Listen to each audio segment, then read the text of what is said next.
thinks is we should best handle that.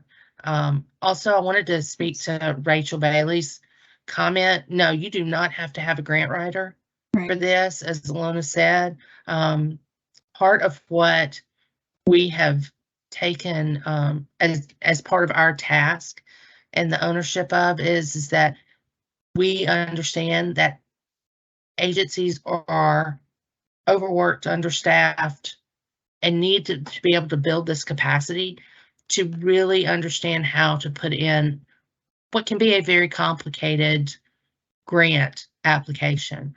So what we have done is we have set up these trainings so that you will understand how these more complicated grant processes work. You will understand how to build, a really strong grant at this level, because they're having come from nonprofit and public housing and written my fair share of grants. There are different types of grants and there are different levels of grants. And it's very important to me that we raise the overall capacity of people who are working in this space throughout the state. I put it in the comments, but I want to say this to y'all straight out.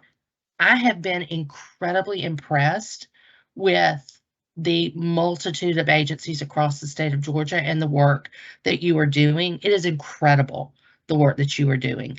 And, the boots on the ground kind of work, that is hard work. It is soul wrenching work. And we appreciate that so very much. And we want to support you through this process any way that we can, from start to finish, so that when we get to the end and we are cutting that ribbon, we are celebrating your agency and we're celebrating the people that you serve.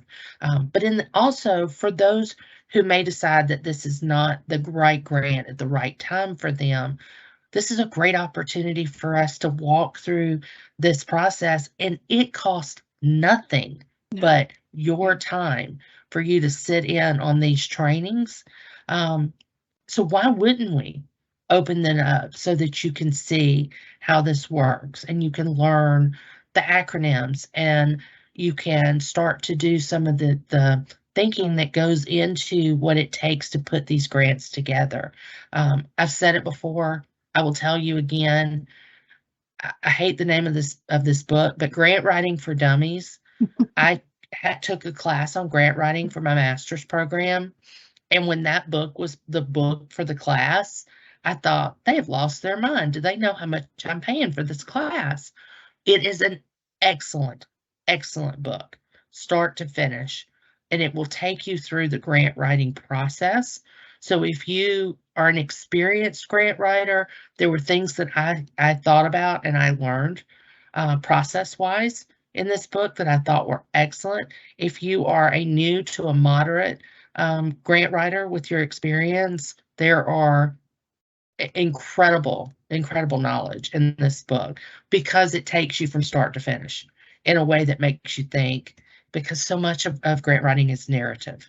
You have to tell the story. We're going to incorporate a lot of that into how we take you through this process.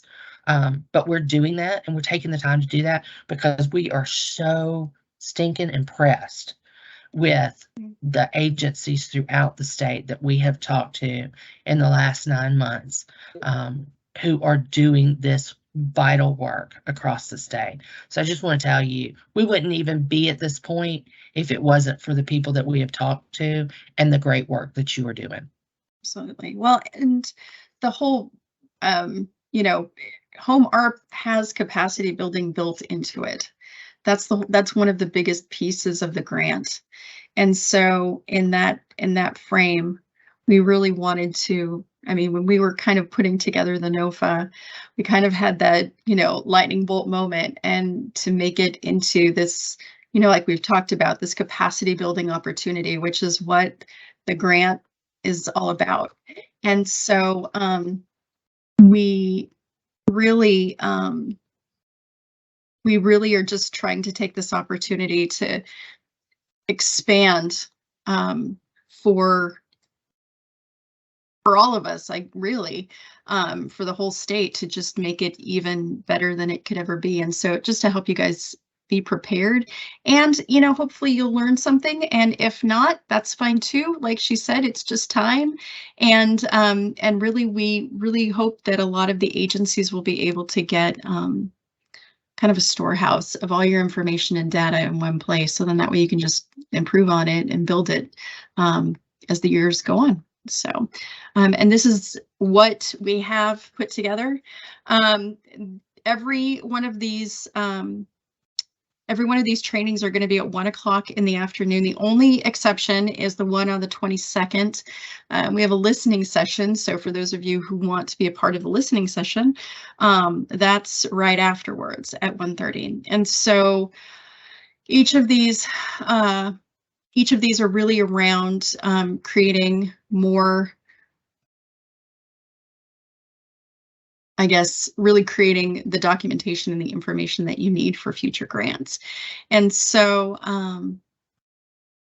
part of it is about doing the operations around what you guys are doing for the non-congregate shelter. And then the next one is going to be around the actual development, so the construction piece of what it's going to cost, then moving into the staffing and services, supportive services, how you're doing that, and then looking at narratives, your referral process, monitoring compliance, and then any additional add-ons. So one of those things is your, if you're choosing, since we've had it come up, to shift to permanent supportive housing and use that building. Yes, so and using that building toward permanent supportive housing, then that's going to be part of the add-on. So any additional things that you're wanting to do. Again, all of these trainings will be at 1 p.m.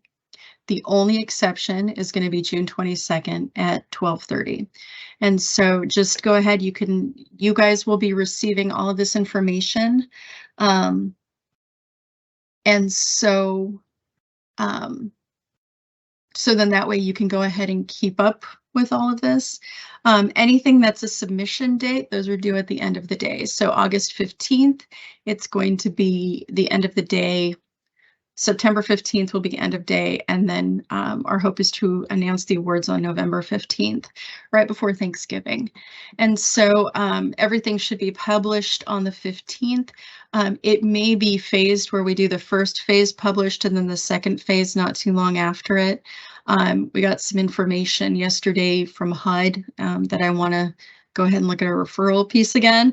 But yes, you're going to definitely get the data SWOT training, budget information, the non-congregate shelter development overview training. So that's for the actual building, and then the development budget training. So all of those things are going to be in the first phase. Okay. Let me look at the questions real quick.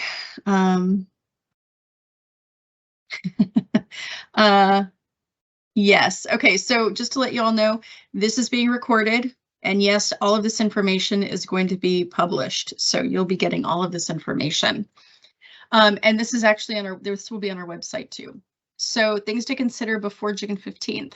Procurement, we just talked about that. So just really kind of, we're going to talk about the land piece as far as environmental reviews and things. So that's coming.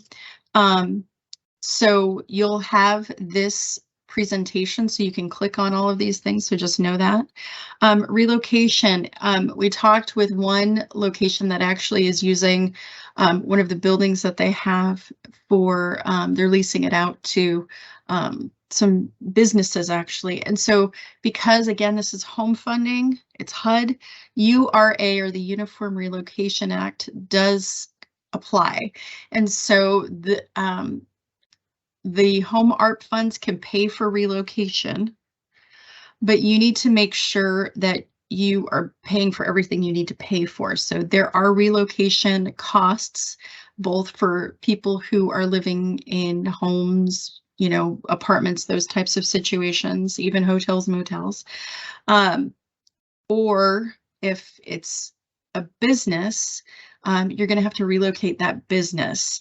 And so we have 5 minutes left, so I'm going to go through this a lot quicker. So just be aware that even if it's a business, you'll probably have to put in costs for relocation. Okay.